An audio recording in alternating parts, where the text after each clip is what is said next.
Hello and welcome to Heroes of History. This time Let's Test Heroes, and this time with Ludwig II of Bavaria.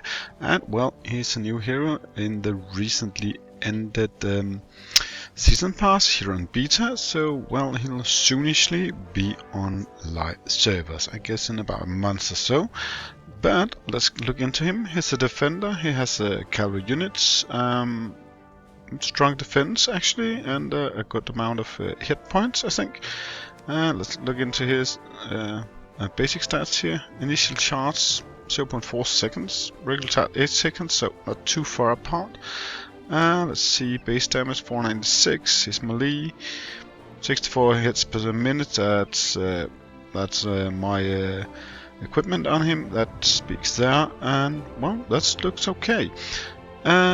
Ability-wise, well, Sworn King's Resort. It's a summon repel taunt. Repels all enemies within a radius of 3 around himself for a half a second. Summons a Dream Castle with the max hit points equal to 31% of his max hit points and defense equal to 100% of his defense at the location of the nearest enemy for 8 seconds. The Dream Castle taunts all enemies for 4 seconds, so, well, that's quite helpful.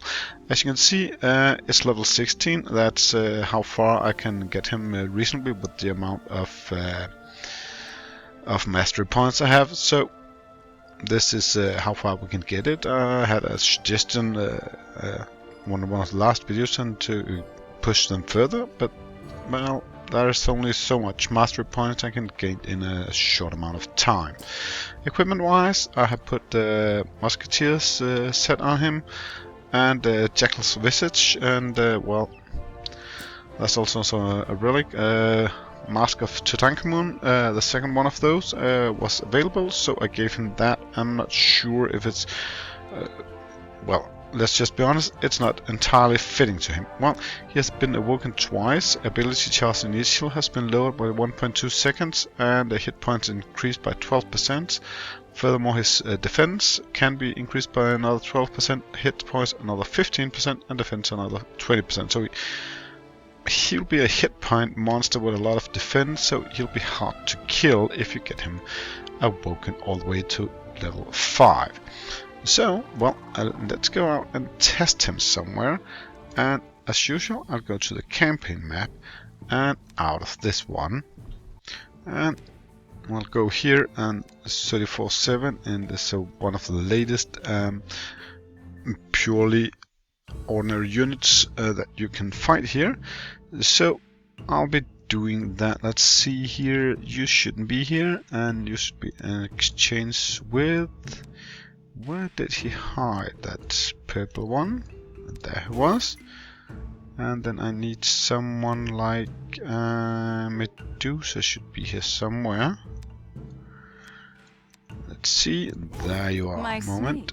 Yes, that's this is gonna be our exact setup. Both of those are actually defenders, so they will take a lot of hit points away from the back row units, and there you already go with the Sworn Castle.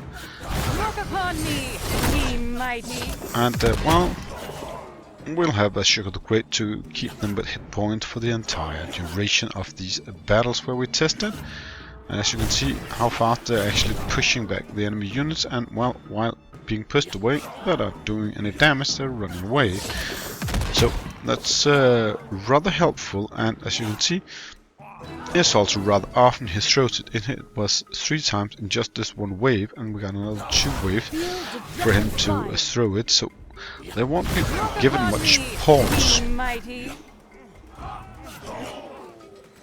you can see here, again, away with those. The range units are not really affected, but the taunt effect, well, makes them shoot at the castle rather than my units, and as you can see, I'm not really getting any units hurt here. So it is a very potent, it seems like a very potent hero, especially as I can awaken him 3 times more, so it should be, that should not be too bad. And well, don't die on me, Napoleon. Well, he's not a real taunt guy, he doesn't well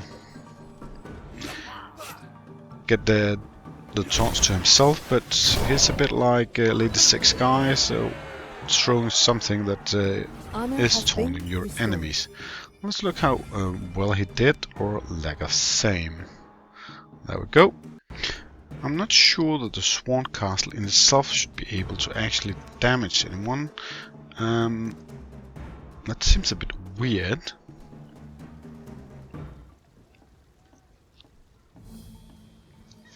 But let's jump out of this province and turn to province 35 here. And take them here to battle number 1 and push the continue button. Well, that's the same battle. Let's just go and let's see how they fare here. As you can see, the Swan Castle lands right there. Look upon me, yeah, I should have long pushed our Bavarian guy here. Well, we'll do that before next battle. Probably I'll remember before the end of it. Let's check if, well, the Swan Castle is actually supposed to damage. Maybe that's not a part of what is written about his ability. I'm a bit confused actually.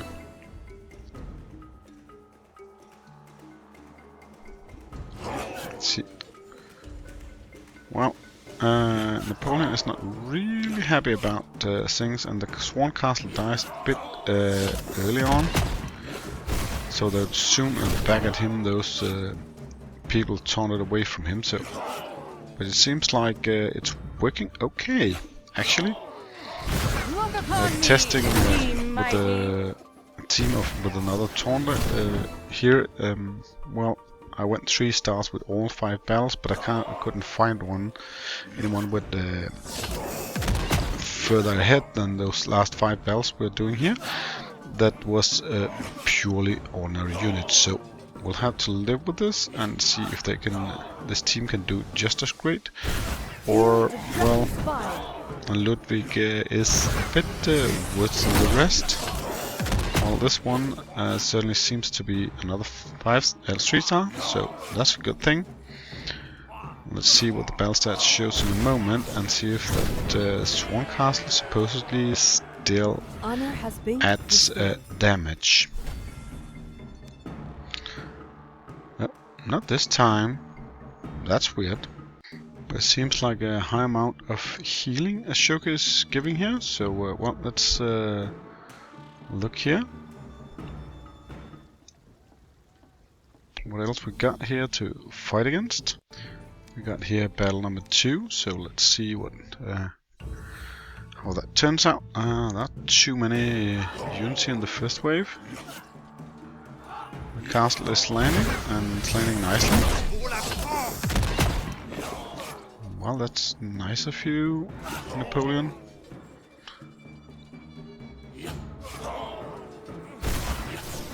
That was a cleanup.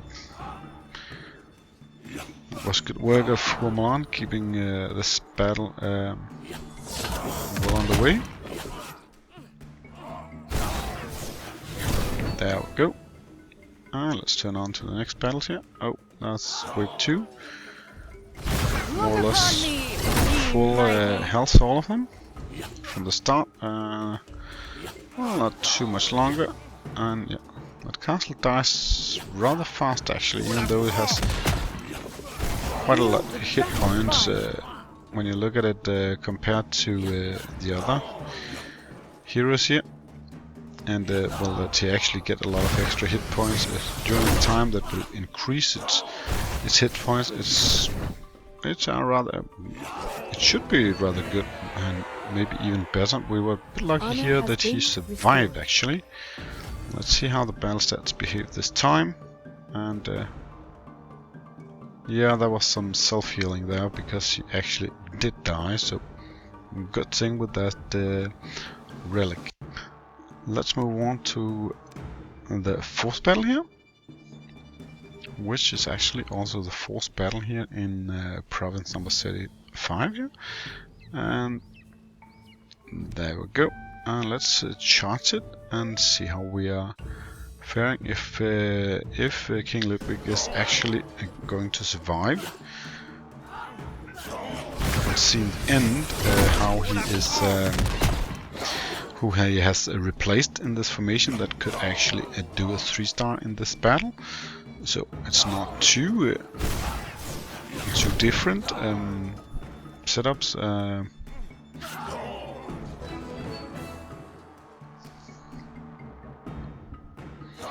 So first off, we are going okay off, and well, let's see. Oh, that's a good one.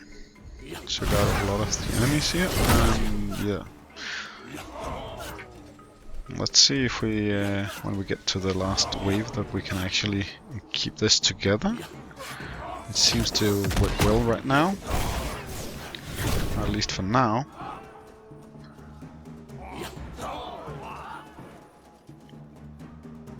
And yeah, there we go.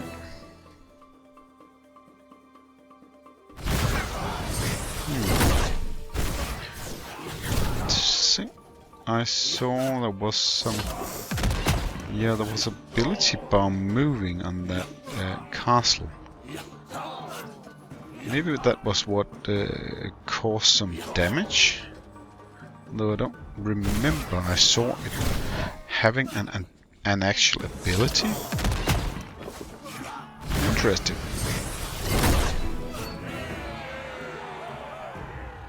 Let's look into this 1-2, and here's some more battle stats. Well, let's jump into one last battle before we jump to some conclusions. And well, let's just see if I can remember to long press the hero in question here, so we can see his ability, if there is anything about an ability to his Swan Castle. Where are you? There you are. And here we go. Swan Castle. Repels notes for himself. Summons a dream castle with max hit points. There is actually nothing about Dream Castle and doing any damage. It has only defense and hit points mentioned, and well, it was only in the first battle that we actually saw that, so I'm a bit confused about what it is it can actually do. Maybe a developer could tell me that, but I'm not even sure they know why. But I suppose they should be able to know how it can actually damage, but it seems to be dying, well, way too fast for me to get any view and a second ability for it to, well, damage anyone.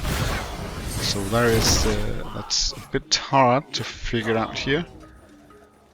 Well, there we go. That was this round, and let's second wave here.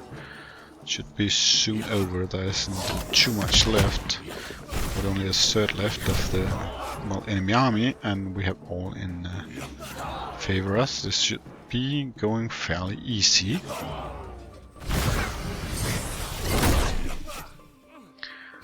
Let's see here.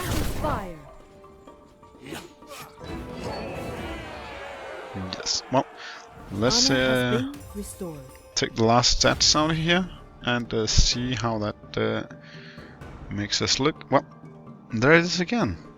Damage. How does it perform damage when there is nothing mentioned? Well, it's a good question. So let's look into the differences here. The last battle I had Philip of Macedon to make the comparison here, and he, well, in average did more damage than Ludwig of Bavaria, and well, I have considered the Swan Castle as a part of Ludwig of Bavaria, so all its numbers has been added to him, as you can see up here, and well, it does less damage, and well, it doesn't move too much around here. Well, there is 10,000 extra less in average here for Humlan to deliver. That isn't really taken up in the same amount. If you look defense-wise, he has almost the same defensive well, accumulation from taking damage from the other heroes, and well, Medusa has even been a bit better protected. She only took half damage in average. Otherwise, both Napoleon and Formulan took more damage. So, well, the taunt effect is rather short, as the Swan Castle doesn't have the effect on the hero, so he can keep up for the entire duration of the taunt. But on the positive side, he is actually and literally protected from dying from a lot of damage. As Sugar the Great himself, well, also a bit less damage taken, but he did die here. Luckily we had a relic that revived him, but also here there wasn't too much difference for Sugar the Great healing wise. There is from the singular battles, there is some well, very big differences. As you can see here, he healed much less, but here he, well, healed also much less. So it must mean that, like, here he did much more healing, and again here, so otherwise it wouldn't be adding up. So something seems to be putting it a bit like Philip of Macedon and Ludwig of Bavaria as of equal strength, but in some situations Philip of Macedon is just a better match. Well, that's at least my assessment, and well, I will say thank you for watching this video.